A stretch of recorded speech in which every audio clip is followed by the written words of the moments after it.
저희 정의원님들 중에서는 오랫동안 참여하신 분들은 계속 반복되는 얘기일 수 있는데, 그러더라도 계속 반복하면서 머릿속에 넣는다고 생각을 하시고, 어, 오늘 다시 또 법령이 어떻게 돼 있고, 이게 어떤 의미 맥락인지를 한번 짚어보도록 할게요.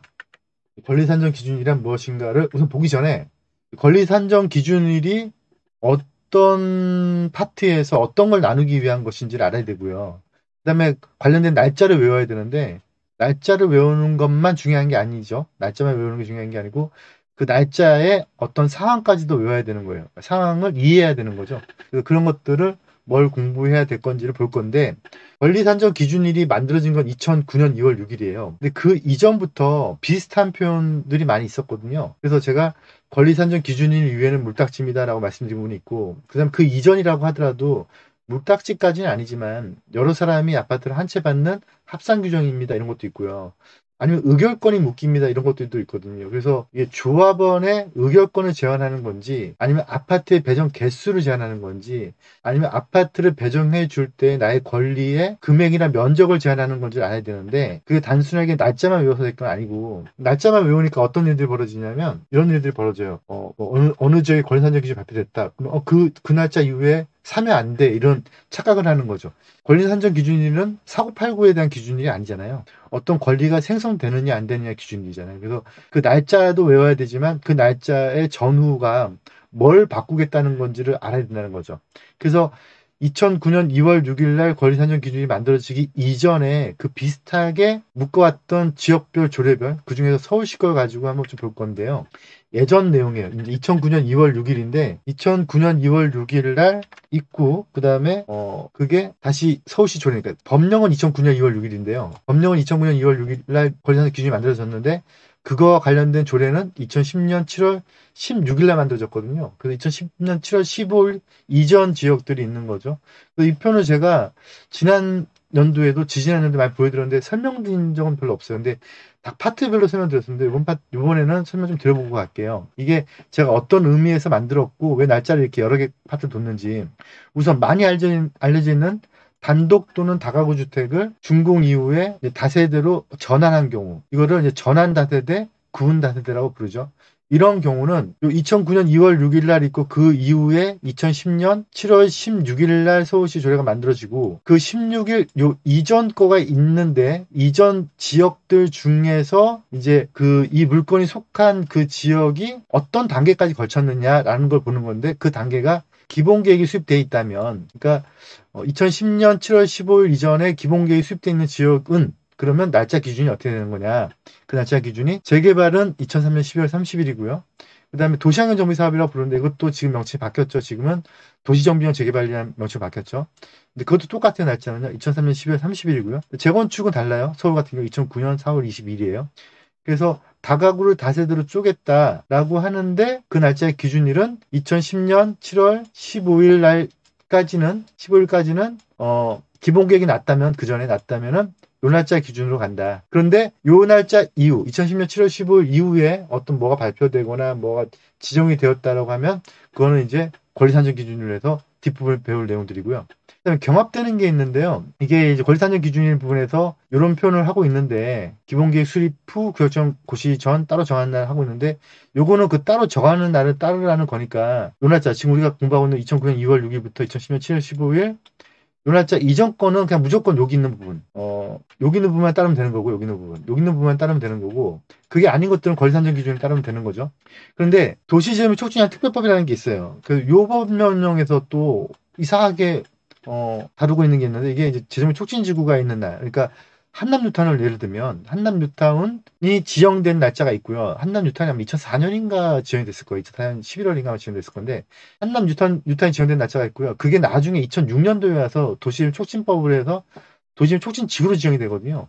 그러면은 이제 우리가 제일 헷갈리는 게 이런 거예요. 아, 그러면 한남 1이 지금 제일 헷갈리죠. 한남 1이 2010년 7월 15일 이전에 기본계획이 있었으니까 이 날짜인데, 그런데 또 그 지역은 뉴타운으로 지정이 돼서 지금 촉진지구로 지정이 됐고, 지금 촉진지구 지정 날짜는 또 다른 날짜가 있거든요. 그러면 이제 이 두 개가 이제 경합이 되는 거죠.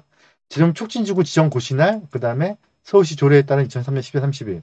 요 하나를 놓고 본다면, 다가구를 다세대로 쪼갰을 때, 이때 한남 뉴타운 같은 경우는 재정 촉진 지구로 봐야 되느냐, 아니면은 서울시 조례의 날짜로 봐야 되느냐, 이게 이제 경합이 된다는 거죠.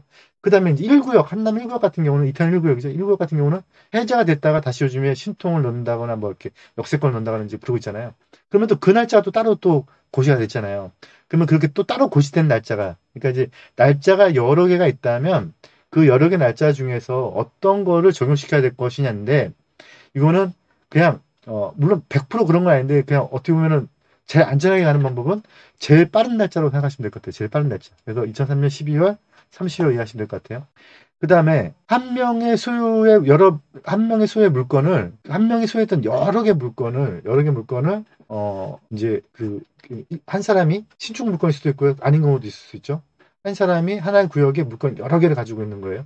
그 여러 개 가지고 있는 것 중에서 한 개 분양을 했거나 팔았다면 그 산 사람들이 다 묶이는 걸 우리 알고 있잖아요. 그죠? 그거가 이것도 똑같이 2009년 2월 6일 날 만들어졌고요. 요 규정이 지금 두 번째 걸 하는 거예요, 지금요. 2009년 2월 6일 날 만들어졌고, 2009년 2월 6일 날 만들어졌지만 이 법령은 특이하게도 6개월 후에 시행이 돼가지고 8월 7일 날 시행이 됐어요. 8월 7일 날 시행이 됐는데, 그런데 이 법령이 통과되기 전에 구조례 적용은 가율처분 계획 기준일이었거든요. 가율처분 계획 기준일이 요 날짜인데, 그러면 이제 우리는 요 앞부분의 거, 지금 앞부분에 배웠던 거랑 요 뒷부분에 배웠던 것들하고 좀 비교해 보면 이런 거잖아요. 제가 다시 한번 해볼까요? 그러니까 예를 들면 지금 이 날짜를 적용하는 날짜가 있고 이 날짜를 적용하는 날짜가 있는데, 어떤 날짜를 기준점을 잡아서 그 날짜 전이면 이 날짜 적용하고 그 날짜 후면 이 날짜 적용하고 이제 이런 걸 따지는 거잖아요. 그런데 요 케이스는 약간 달라요. 어떤 케이스냐면 이 날짜 전이면 이걸 따르는 게 맞아요. 그리고 이 날짜 후면 이걸 따르는데, 근데 이 날짜 후가 되면 이거 같은 경우는 전 지역이라고 하더라도요, 이게 다 무시가 돼버려요. 그래서 여기서부터는 이게 다 삭제가 된다고 보셔야 돼요. 그래서 한 명의 소유자 물건이, 한 사람이 여러 개 물건을 가지고 있는데 그 물건을 그 중에 한 개만 사는, 이거는 구조례 적용이라는 게 없다는 거죠. 그러면 어떤 법령은 구조례가 그대로 살아있고 이렇게 날짜를 딱 나눠서 요 날짜 이후부터는 세법, 요 날짜 이후부터는 이전법 이렇게 따지는 거고, 이거는 그게 아니라는 거예요. 이거는 그냥 구조례 적용 지역이라고 하더라도 그냥 무조건 이제부터는 다 세법으로만 따져요. 그럼 이게 어떻게 이렇게 되느냐? 법령을 제정할 때 항상 맨 마지막 뒷편의 부칙 부분에 딱 가름을 타준다고 했잖아요. 이제부터는 이렇게 해. 그런데 옛날에 좀 다치는 물건들은 보호해줄 테니까 이 날짜를 기준으로 해서 그건 그 옛날 법을 따져. 근데 그런 거를 경과조치 부칙에 안 두면 끝나는 거예요. 안 두면 끝나는 거기 때문에 이게 다 사라졌어요, 지금요. 그래서 이거는 무조건 어느 현장이든 구조례 적용 지역이든 신조례 적용 지역 다 떠나서, 그다음에 요거 하나의 세대에서 요거, 근데 요게 지금 제가 옛날에 만든 표인데 우리는 배웠죠. 다물건 자가 있었고 다물건 세대가 있었는데, 다물건 세대 같은 경우도 지금은 다 대법원 판결에서 이게 아니라고요. 이제 지금 이건 다 똑같아진 거예요. 위에 거랑 X표가 지워져야 되겠죠. 그래서 지금 다물건 세대 물건도 조합 설립이 인가일 이후에 이혼하고 팔아야 되지 그냥 팔면 안 된다. 이거는 나중에 또 다시 한번 할 테지만, 작년에 수업 배웠던 분들은 다물건 세대, 그래서 재개발 지역에 한 사람이 여러 개 가지고 있는 경우가 있고 한 가족이 여러 개 가지고 있는 게 있는데, 한 사람이 여러 개 가지고 있는 경우를 다물건 한 가족이 세대라고 표현하죠, 보통. 한 세대가 여러 개 가지고 있는 걸 다물건 세대. 그 다물건 세대는, 그거는 옛날 법제처 유권 해석이나 구청 유권 해석은 그냥 조합설이 인가가 났더라도 뭐 입주세가 분리가 되면 팔면 되고, 뭐 세대가 분리되면 팔면 되는데, 그런데 이제 이게 그게 아니고, 이것도 맞아도, 아니, 그렇지 않더라도 가족 간에라도 팔면 되는데, 세대 분리하지 않고라도. 근데 이것도 이제는 조합설인가 났다면 이혼하고 팔던가 세대 분리하고 팔으라는 거죠. 그렇지 않으면 묶여버렸다는 거예요.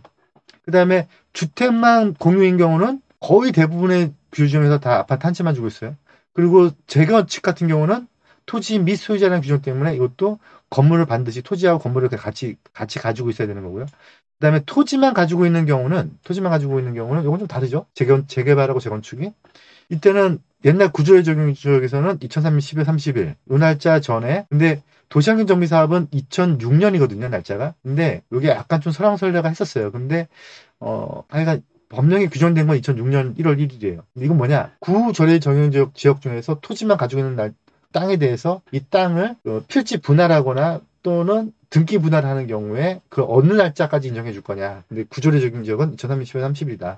그다음에 한 필지를 분할하는 거 하나의 대지범이 요거 두 개는 전부 다 이제 새롭게 날짜를 만들어졌는데 재정비 촉진법하고 권리산정 기준은 2009년 2월 6일부터 만들어졌는데 근데 구조례 적용 지역은 아직도 그대로 2003년 10월 30일이다. 그리고 신축만, 주거용 신축만, 그다음에 비주거용 신축만 이제 2008년 7월 30일 날 별도로 있는데 이거는 권리산정 기준일에서의 권리산정 기준일 이후의 신축은 주거용 신축이 됐던 비주거용 신축이 됐던 권리산정 기준일 이후의 신축은 그거는 권리가 0되면서 물딱지가 되는 거고요. 그게 아니고 요 날짜 이후의 신축. 요 구조례 적용 지역 중에서 요 날짜가 적용되는 신축은 신축된 개수에 따라서 아파트를 안 주는 건 아니고 합산.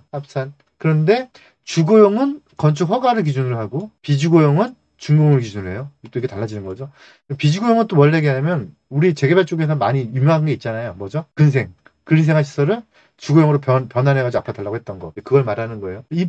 그 다음에 이제 토지와 건물을 분리한 경우도, 지금 세법, 도정법이 2009년 2월 6일 날 새롭게 바뀌면서는 권리산정 기준일로 바뀌는 건데, 근데 구조례 적용 지역, 2010년 7월 15일 구조례 적용 지역에서는 날짜가 또 다르다. 2003년 10월 30일이다. 그래서 제가 이거를 지금 쭉 한 20분 정도 설명을 드렸는데, 제가 이 표를 만든 이유가 뭐냐면, 막 수업을 했더니 너무 복잡하다고 해서, 그러면 어떻게 하면 좋을까라고 했더니 어떤 분이 좀 표로 간단하게 해주세요라고 해서 제가 표로 만들어 드린 거거든요. 근데 표로 만들어 드렸더니 많은 분들이 더 복잡하시다고 그러더라고. 근데 그래도 표를 열심히 만든 거니까. 그래서 저는 항상 말씀드리지만 이 표를 날짜를 이렇게 여기에다가 이렇게 딱 네모쳐 놓고 여기에 들어갈 말은 이게 외우는 게 중요한 게 아니에요. 이게 멜로디가 중요하다고 말씀드렸죠. 그래서 이런 표를 그냥 외운다는 개념 말고 이해를 해야 돼요. 이해를. 이해하기 전에는 표는 이해하지 않고 표를 외우는 건 의미가 없어요.